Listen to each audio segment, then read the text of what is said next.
We had numerous and lively discussions, and we produced recommendations. And not surprisingly, we also brought up quite a long list of what, when I was back at WWF, we used to call the bicycle rack, but in the construction industry, I think it was called the parking lot. I don't know what that tells you. But of issues that clearly need further thought and further development, but which are outside the scope of this report. And as Mark mentioned, we think this is perfect fodder for the proposed zero carbon delivery body to get its teeth into when that's set up as an independent entity, hopefully in the not too distant future. So, the zero carbon case studies, again, I'm not going to go into lots of detail, all the details in the report for you to borrow them later. The point of this slide is to let you know that we did take quite a broad view in terms of these case studies, from single dwellings right up to very large and mixed-use developments, and pretty well every category in between, so that we've got a really good flavour of different approaches in different circumstances. This is quite an interesting graph produced in the group to really summarise the findings, showing how people in reality are approaching zero carbon developments, the kinds of renewables technologies that they're employing, and you see it says that the coloured bars, the different colours, are indicative of the proportions of different renewable technologies used. They're not accurate, but they're indicative. And you'll also notice that the graph actually moves in these big chunks, which is why you haven't got a more interesting curve. You've got increments in terms of up to 5%, 6 to 25%, no to 25% cost premium. And clearly, it becomes pretty obvious from this that achieving zero carbon is more challenging and certainly at the moment a lot more expensive at the small scale development end of things.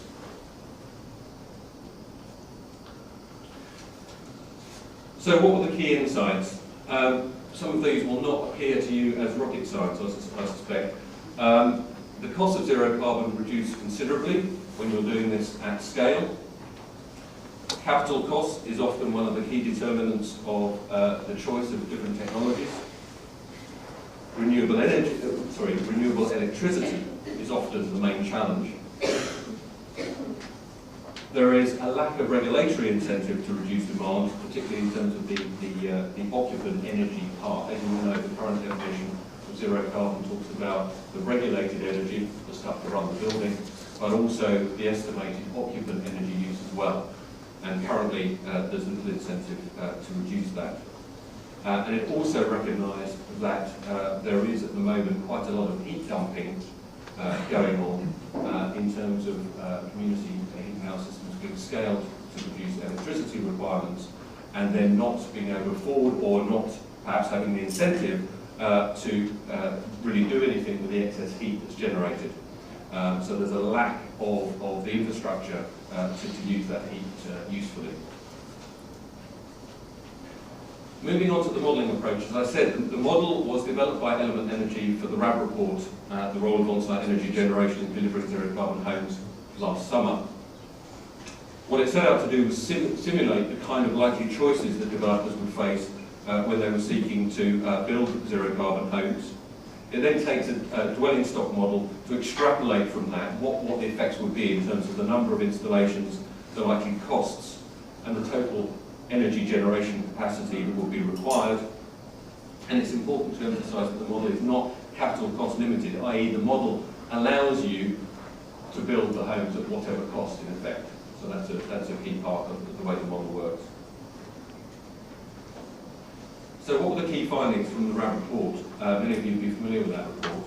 I guess the key thing that we began with was the fact that it suggested that perhaps at least 11% of homes would fail to meet the zero carbon definition target through on-site measures alone. It gave a range of costs for the larger to the smaller, with an average predicted cost around £6,000.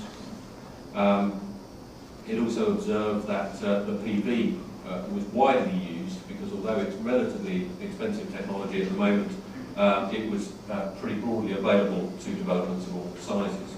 They were the key findings of the RAB report. We revisited this high on-site scenario, as we called it, the RAB base case, and then we played around with some of the different assumptions and we tested some different ideas. And what we found was that you can conclude that the RAB model and the assumptions based in it can perhaps present something of a best case scenario. That changing the assumptions could potentially increase the number of dwellings that fail to meet the target and the margin by which they fail to meet it quite considerably. The key factor appears to be in this the SAP differential, which means that at the moment you get credit for using on-site renewable energy. What it also means is that actually, relatively speaking, if you're using on-site renewable energy, in effect, you're only requiring 74% of your electricity needs to be from renewable sources because they are given a greater carbon credit. The SAP differential is an area which was an area of learning for me and which is explored in some detail again in the report and also the appendices. And what this showed us was that if you were to change the assumptions, including removing the SAP differential, the credit given for on-site, you could increase your failure rate by up to 80%, which is actually quite a dramatic difference. Now, what we concluded from all of that was that really, if the government were looking at this, they would sort of have three main options. You could say, well, okay, we've got to reduce the number of dwellings we're going to be delivering.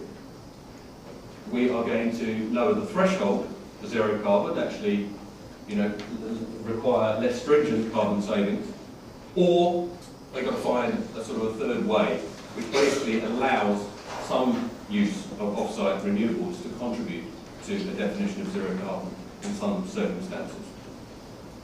Basically, the group felt that the first two were unlikely to be attractive to the government, and they were certainly unattractive to the group on balance.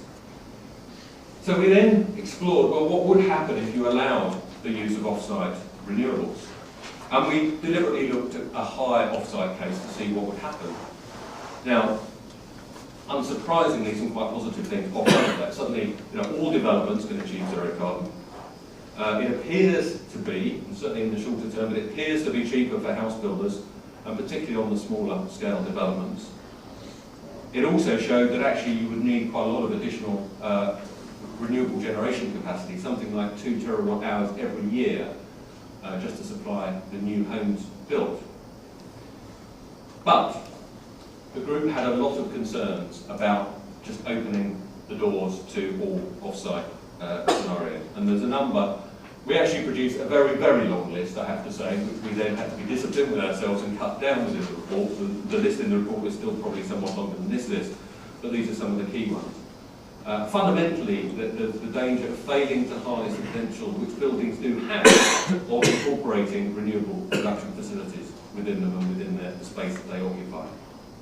From a developer perspective, if you're reliant on off-site renewables happening somewhere else, you've got to go through two different planning processes, which you've got to synchronise, which may lead to some headaches and some risks and some costs.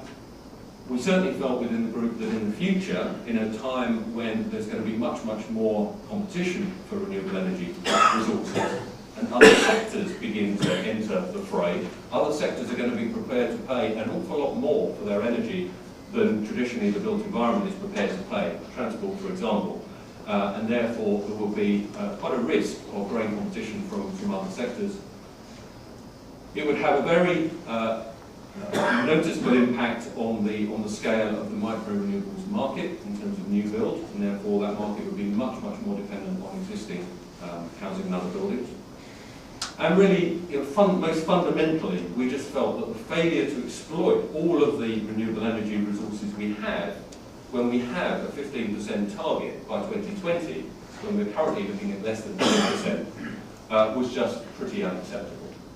So the group was completely clear that we couldn't have unlimited off-site renewables. So we then thought about that, and we decided that we felt there were three really fundamental elements, aspects of a policy of zero carbon.